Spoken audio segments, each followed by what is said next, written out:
You don't get to muzzle the truth.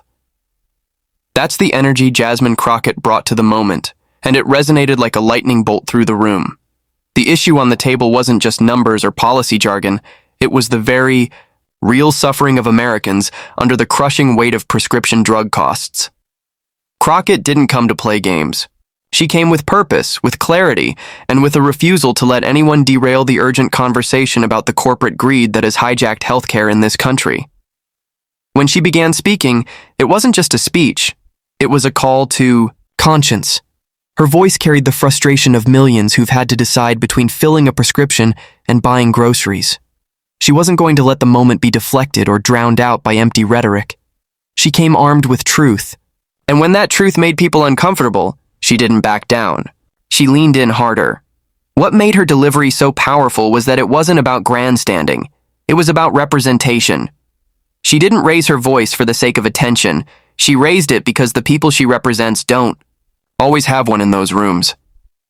She refused to let those voices be silenced again, especially on a matter so central to their survival. Her passion didn't come off as political theater. It came from lived experience, community pain, and a burning sense of justice. There's a long and painful history in this country of important conversations being sidelined or sanitized to avoid discomfort. People get nervous when someone speaks with raw, unfiltered truth, especially when that truth exposes how deeply rigged the system is. But Crockett understood something essential. Change doesn't come from politeness. It comes from persistence. And in that moment, she was persistence personified. When attempts were made to interrupt her, to shift the narrative, to dilute the message, she stood taller. Her refusal to yield wasn't about ego. It was about accountability. It was about making sure that the realities faced by everyday people weren't once again buried under parliamentary procedures or empty sound bites. She wasn't disruptive. She was determined. And that determination was a direct response to years of policy neglect and political indifference. Her voice was sharp, but it wasn't mean. It was direct, because indirect language doesn't cut through systemic problems. She spoke plainly, because the people she fights for don't have time for double talk. They're not asking for favors, they're asking for fairness. And she was damn sure going to make that clear, whether it made people squirm or not. In that moment, Crockett redefined what it means to stay in your place. For too long, that phrase has been used to keep people, especially women, especially black women, quiet when they dare to challenge power. But she didn't just stay in her place, she owned the room. She reminded everyone that her place is exactly where she stood, at the microphone, speaking truth to a system that too often pretends not to hear. There was electricity in the way she reclaimed that space. You could feel the tension, not just from those trying to shut her down, but from the sheer force of her will breaking through years of bureaucratic complacency. Her words were not just statements, they were a form of resistance, a refusal to accept that silence is the price of participation. And let's be clear, she wasn't just pushing back for herself. She was pushing back for every person who's ever had their pain dismissed or their struggle ignored. Every person who's ever been told that their voice was too loud, too angry, too disruptive, when all they were doing was telling the truth. In a world where powerful interests are counting on silence, her refusal to be silenced was revolutionary. She turned what could have been just another dull committee moment into something unforgettable, something necessary, something real. The truth she carried couldn't be muzzled, and in choosing to speak it, she gave others permission to do the same. This ain't just politics. This is people's lives. That was the fire behind every word Jasmine Crockett delivered when she addressed the issue of drug prices. She cut through the fog of partisanship and grandstanding, drilling down to what truly matters. The lived experiences of millions of Americans who suffer not because we lack the medical knowledge or resources to care for them, but because of deliberate policy choices that put profits over people. When Crockett spoke, it wasn't in the stale, overly rehearsed tone of career politicians. It was real, urgent. You could feel that she wasn't speaking about abstract policy or distant theoretical models. She was speaking about her constituents, About families waking up every morning to the harsh reality that their access to life-saving medications depends on how much money they have in their checking account. She was speaking for the parent rationing insulin, for the senior skipping doses, for the single mother juggling 3 jobs and still unable to afford the medication her child needs. Too often, debates around healthcare are hijacked by ideological talking points and performative outrage. But Crockett made it impossible to ignore the human faces behind the statistics. This was not about red states or blue states. This was about a broken system that's failing people in every corner of the country.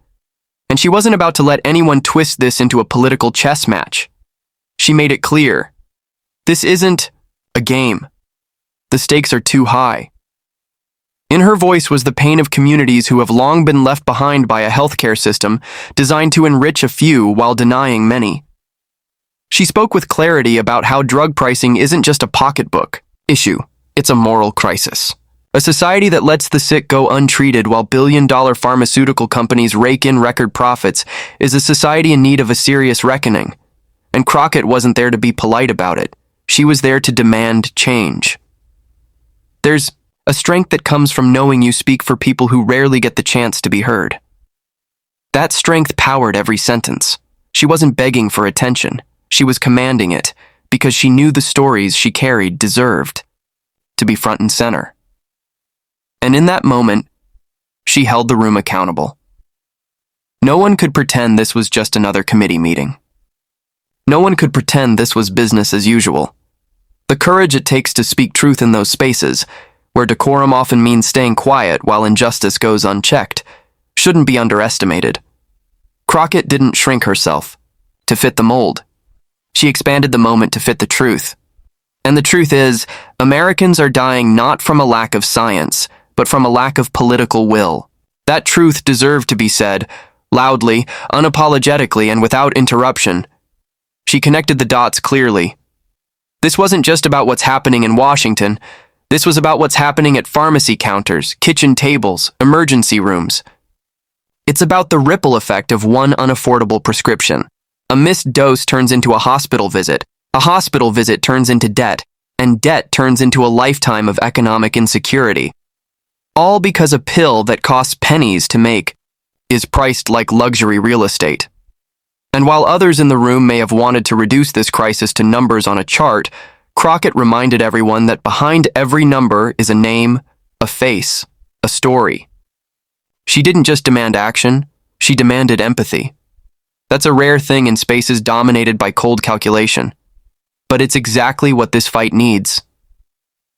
There was an unmistakable sense that she was pushing the conversation beyond comfort zones. That was the point.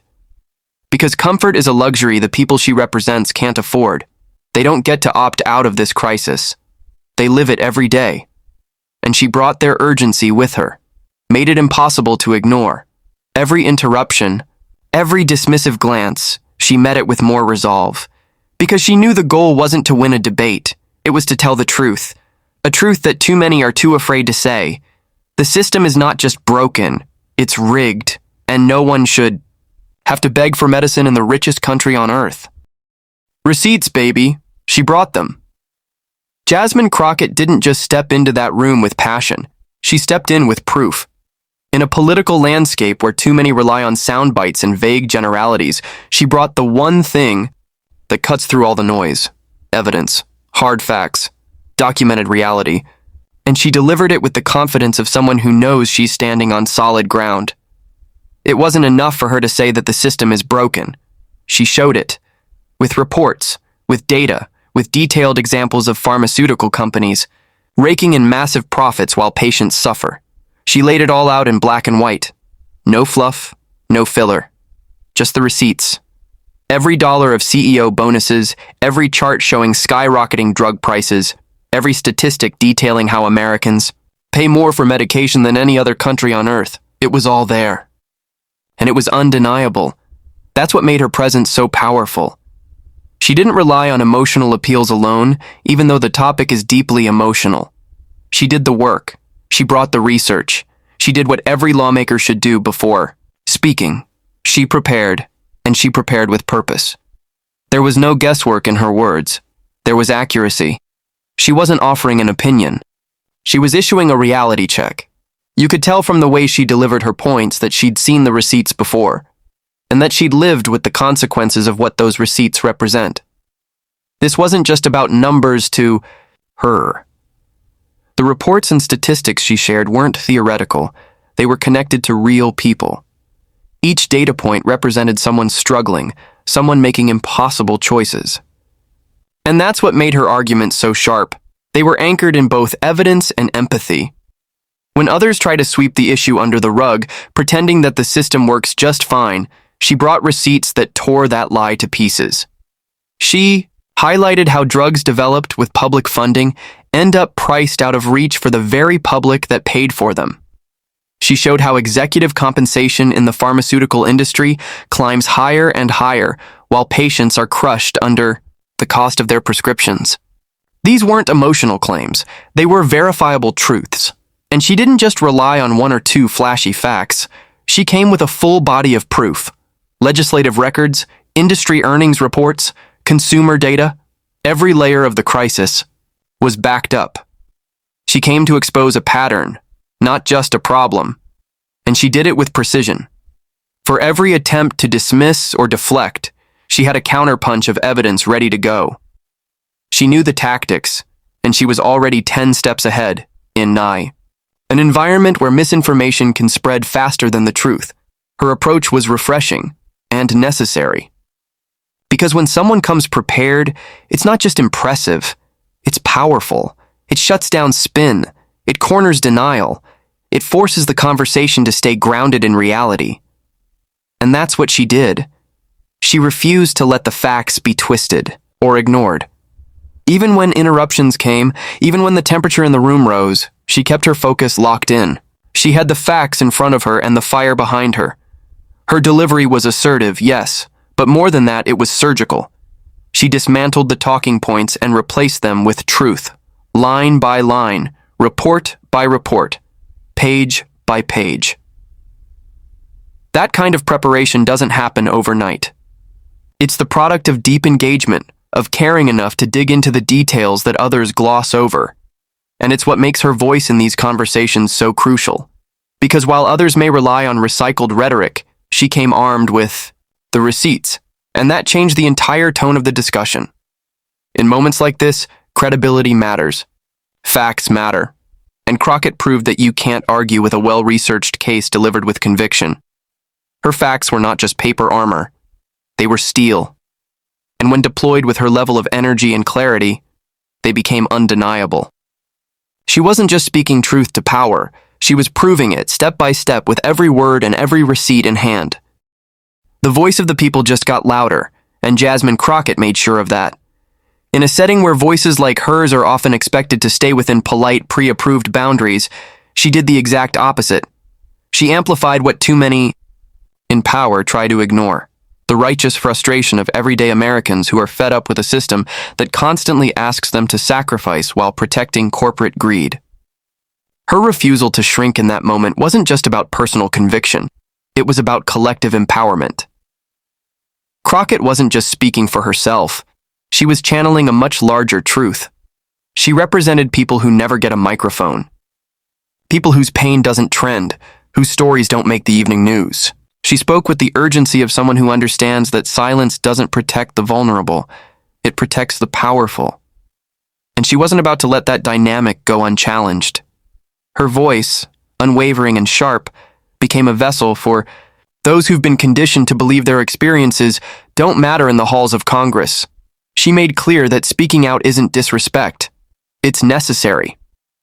For far too long, marginalized communities have been told to wait their turn, to be patient, to let the system work itself out. But Crockett shattered that tired expectation. She embodied the truth that justice delayed is justice denied, especially when it comes to something as basic as access to affordable medicine. And in that room, she made sure no one could ignore it any longer. Her words weren't just statements, they were declarations of presence. She claimed space, not just for herself, but for everyone who has been told to sit down, calm down, or stay quiet.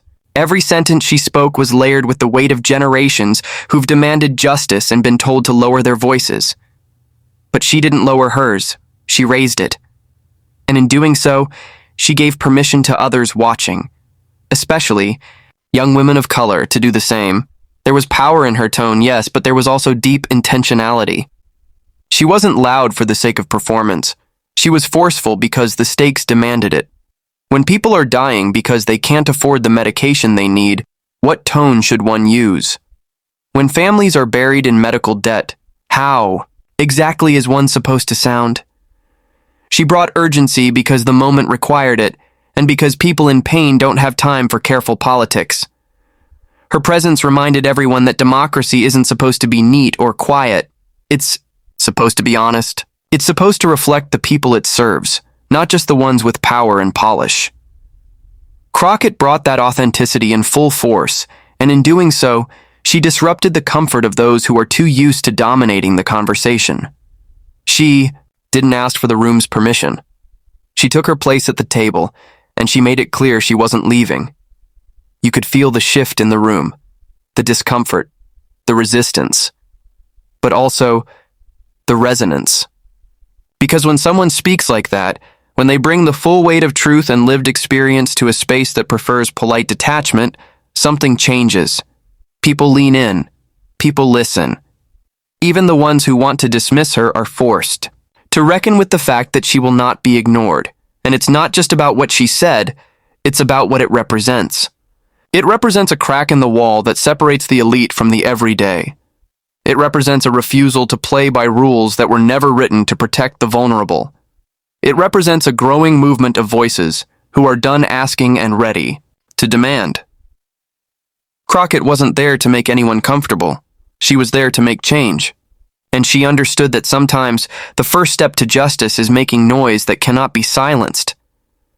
In reclaiming her space and refusing to yield, she made a statement that will echo far beyond that hearing.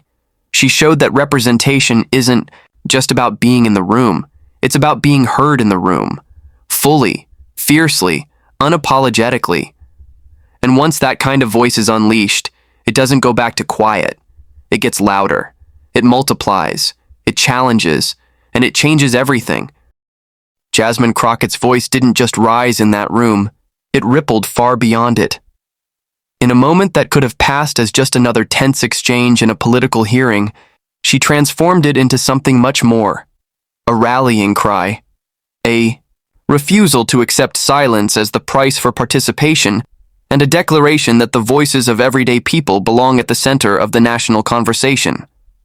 What made her stand out wasn't just her command of facts or her bold delivery. It was her authenticity. She didn't posture. She didn't soften her message to make it more palatable. She spoke like someone who has listened, really listened, to her constituents, to their worries, to their anger, and to their exhaustion. And then she carried those voices with her into a space that too often insulates itself from the reality of those lives. In an era when performative politics is everywhere, where viral moments often mean very little, Crockett's stand was different. It wasn't just for the cameras, it was for the people. She showed what it looks like when a representative actually represents. She wasn't afraid to confront uncomfortable truths. She wasn't afraid to disrupt the status quo.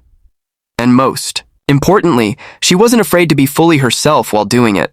Her refusal to be silenced was more than just personal courage. It was symbolic of something bigger. The rising wave of leaders, particularly women of color, who are demanding a seat at the table and the right to speak without restraint once they're there. Her message was loud and clear. Representation without voice is hollow. Real leadership requires volume, passion, and truth, even when, especially when, the room doesn't want to hear it. What happened in that hearing wasn't just about one clash over procedure or tone. It was about power, who has it, who gets to use it, and who is expected to stay quiet in its presence. Jasmine Crockett flipped that expectation on its head, and in doing so, she reminded all of us that the halls of power are not sacred ground for the few. They belong to the people. That moment will be remembered not just for the intensity of her words, but for what they stood for. She proved that you can be powerful and principled, passionate and prepared. She brought her community into that room with her, and she made it clear. They won't be ignored anymore. She didn't just speak truth to power. She was the power. And now that voice is louder, stronger, and impossible to overlook.